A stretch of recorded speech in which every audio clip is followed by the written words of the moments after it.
মহিলাদের উত্ত্যক্তের প্রতিবাদে খুনের অভিযোগ। দুর্গাপুরের পলাশডিহায় উত্তেজনা। মহিলাদের উত্ত্যক্ত করার প্রতিবাদ করায় এক যুবককে কুড়ুল দিয়ে খুনের অভিযোগ উঠল।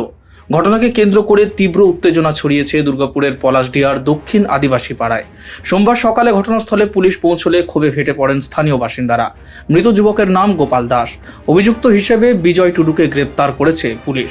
স্থানীয় সূত্রে জানা গেছে, শনিবার সন্ধ্যায় অভিযুক্ত বিজয় টুডু মদ্যপ অবস্থায় এলাকায় অশালীন আচরণ ও গালিগালাজ করছিল বলে অভিযোগ। মহিলাদের উত্ত্যক্ত করার প্রতিবাদ করেন গোপাল দাস। সেই সময় বচসা চরমে ওঠে। অভিযোগের পর গাছ কাটার কুড়ুল দিয়ে গোপাল দাসের উপর হামলা চালানো হয়। গুরুতর জখম অবস্থায় তিনি ঘটনাস্থলেই মারা যান। রবিবার সকালে পুলিশ তদন্তে এলে স্থানীয়রা বিক্ষোভ দেখান। তাদের দাবি, অভিযুক্তের বিরুদ্ধে এর আগেও একাধিক অসামাজিক কাজের অভিযোগ ছিল, কিন্তু প্রতিবারই সে ছাড়া পেয়ে যেত। ফলে এলাকায় ক্ষোভ জমেছিল। ঘটনার পর গোটা এলাকায় টান টান উত্তেজনা রয়েছে। পরিস্থিতি নিয়ন্ত্রণ রাখতে পুলিশ মোতায়েন করা হয়েছে এবং ঘটনার তদন্ত শুরু হয়েছে।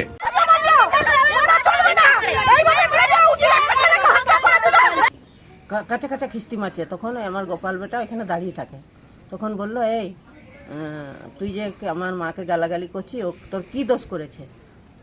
খুব খিস্তি মারছিস কেন আপনি বলবি? তখন বলছে, ও তোর বেশি চিড় লেগেছে, তুই এইদিকে আয়।